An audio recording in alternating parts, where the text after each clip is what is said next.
odd reason. Anyway, we sat and we watched, and that was one of the first times I had ever seen anything UFC. And then T was down on the floor, dressed up. That was funny. Was he dressed up as what? He just dressed up. He had his nice studs on. Studley? Yeah, on the side. He was on the floor. Look at him, like a manager. He was texting me. It's like, Rampage is behind me. That's how good these seats are. Yeah, that's one of the coolest things about having the gig at the UFC is being able to get people those seats. It's fun, man. Being there live and watching it live is a very strange thing, isn't it? It's so people who haven't seen a live fight, you can get commentary where you can listen. You can get a little radio and you plug it in your ear, and you can listen to the commentary while the fight's going on. A lot of people like that, but there's something about hearing the impact in real life as opposed to through speakers.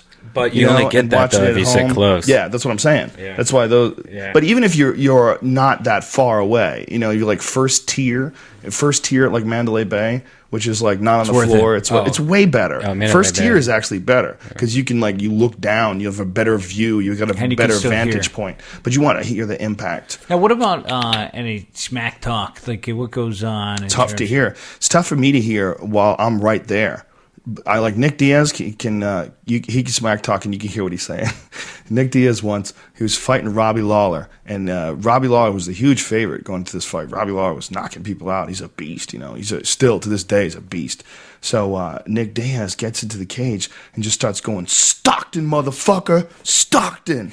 Oh, he's like talking 209 and Stockton, and he's pacing back and forth. He goes, "Stockton, motherfucker," and he was dead serious. He was dead serious, and you could see Robbie Lawler was like, "You know about Stockton?" No. Okay, Stockton is near Modesto, California, and it's a fucking place where that's actually from the joke that I have where I got chased over a fence and I ran to my car with my jacket over my head. Stockton, motherfucker, 209. Would be the same like Burbank, you man. No. Stockton. Well, if somebody looked at me and said Stockton, I'd go, okay. Stockton, all right, you win, whatever you want. Calabasas. Yeah.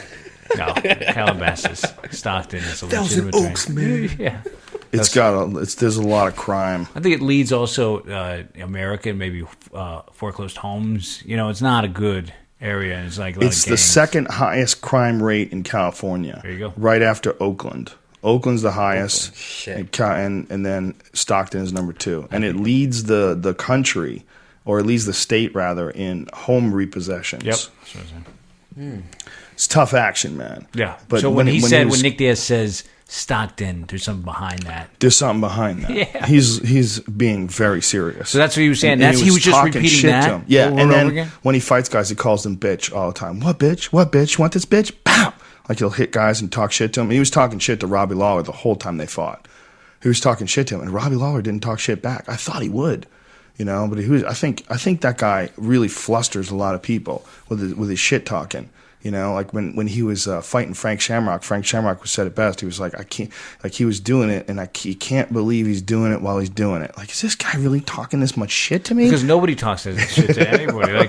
So that guy's like, what? Nobody talks shit to me, and this guy's talking shit to me? He's a fascinating cat, man, because he does fucking triathlons. Like, he's really into doing like high endurance shit. And he gets super baked and then rides his bike and swims and runs. His endurance is ridiculous. He's got like Ironman triathlon endurance. That's why one of the reasons why he fucks guys up. He just puts a pace on them that they can't keep up with him. Yeah. It's just like he's running with them. He just makes them run at his pace, and then before you know it, they're wilting, and he's beating the fuck out of them. Mm-hmm. He does that to everybody, man. Did it to Paul Daly. He's going to fight Nick Diaz now. Or, excuse me, he's going to fight George St. Pierre now. They're going to fight in October. I'm sure he'll talk shit to him. He's going to talk mad shit. It's going to be awesome. And George is such a polite guy that it's going to be, such an interesting contrast in styles. He's going to kill him. GSP is going to kill him? You think so? Fuck yeah. Never know, I don't even think that's even that's an easy one to bet. You can't say that. You don't know what you're talking about. Listen, when was the last time you saw Nick Diaz fight? I haven't seen it so you got to shut the fuck up. That's ridiculous. That's just my You're giving some crazy expert I'm going to bet talk. on it on All right, how much you want to bet? $20. I bet that it's a good fight. That's what I bet. I don't want to pick a winner, but I think it's going to be a good fight. It's all about whether or not Nick can work off of his back. because I don't think George is going to want to stand up with Nick. Nick's got some serious fucking hands, and he puts himself in danger to land shots. And he does some stuff that is just really atypical of guys trying to play it safe and guys that are like champions. Like a lot of times guys get to a certain point and they fight to win, but when they can win and coast and not put themselves in danger, they will sometimes. You know, But this is GSP you're talking about. well, GSP's done that. You're not listening to me. Oh, no, GSP I am. does that. GSP does that. Nick Diaz does not do that. Now, listen to me. When Nick Diaz just fought his last fight, he fought a serious fucking dangerous striker, this guy Paul Daly. And Paul Daly does not have a good jiu-jitsu game. Paul Daly, his defense is okay, it's pretty good, but his stand-up is wicked. Nick Diaz went after him only with stand-up.